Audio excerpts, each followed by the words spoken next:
Today we're going to be tearing down the Google Pixel Pro XL to see if the cameras underneath this slab justify the size of that monstrosity. As we know, Google did not include a charger in the box this year, and I think that's because every single smartphone manufacturer understands that they cannot make a mobile charger better than Anker.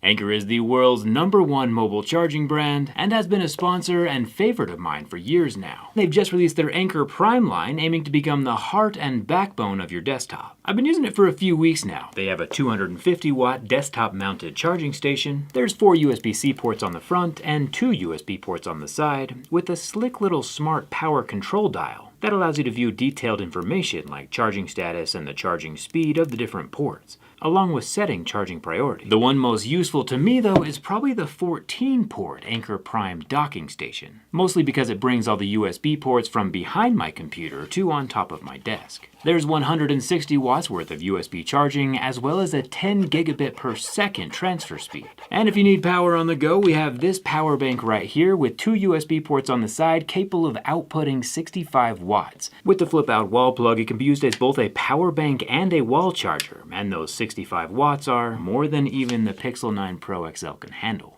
If you're ready to simplify and upgrade your desktop setup, I will leave a link down in the description for all of these Anker Prime charging stations. Anker has some sweet deals lining up with their launch, and all that info will be down in the video description. The design is so audibly satisfying, it's worth every penny. And hopefully, this Google Pixel 9 Pro XL will still charge once we're done with it. Getting inside the Pixel 9 Pro is actually surprisingly easy. This time around, I dripped some isopropyl alcohol over the back glass panel, hoping that some of the solvent would seep into the crack between the glass slab and the aluminum frame, to help dissolve that strong glue under the slab without me having to insert my razor blade where it doesn't belong. And it worked incredibly well. The heat, alcohol, and strong suction cup pull away the glass from the phone almost all by itself. Previously, the Google lineup of phones were some of the best looking phones internally on the planet, but at first glance this time around here in 2024, not only is it kinda bland, but it's also using less common T4 screws around the cameras and charging port boards. This is unfortunate and makes repairability more complex than it needs to be.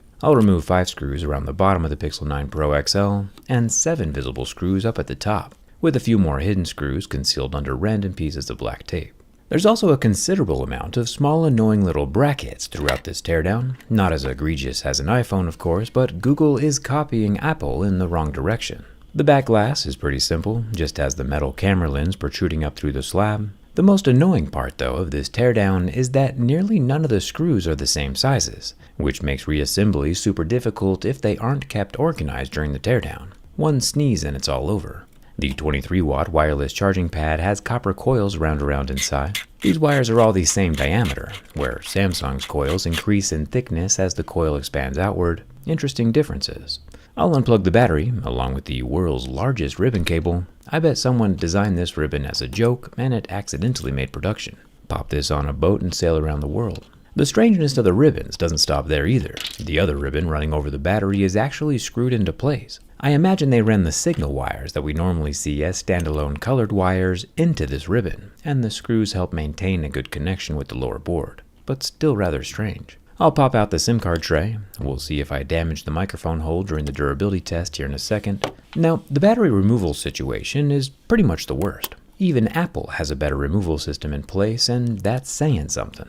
The pull tab, and I'm using that description generously, has a website listed on it, but that website doesn't actually lead to a manual or instructions on how to remove the battery. Very unlike the Surface Pro, whose links actually worked. The glue is too strong to allow the strap to slice through it, and too strong for the tab to lift up the battery all by itself. So it's back to alcohol again to dissolve the adhesive, which is unfortunate.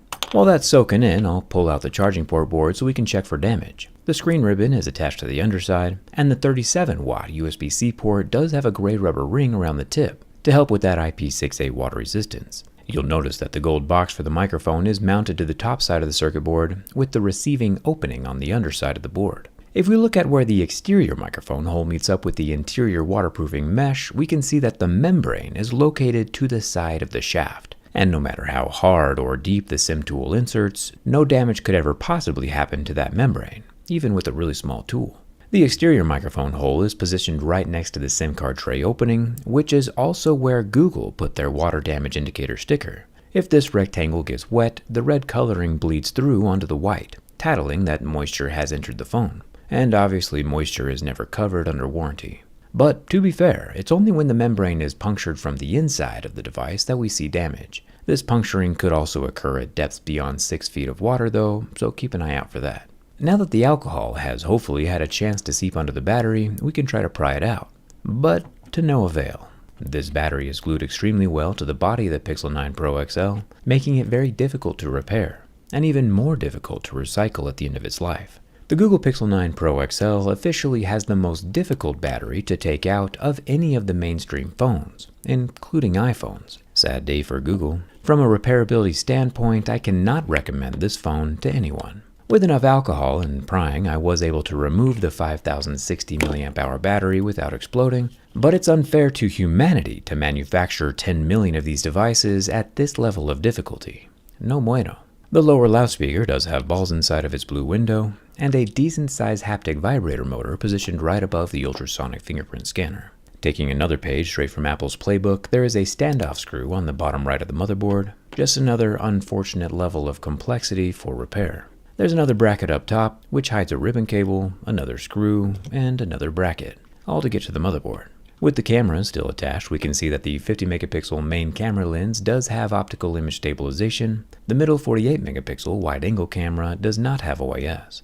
The 48 megapixel 5x telephoto camera does have OIS, it's just hidden internally. I'm always torn between destroying things to see how they work and keeping them alive. Let me know what you'd like to see more of down in the comments.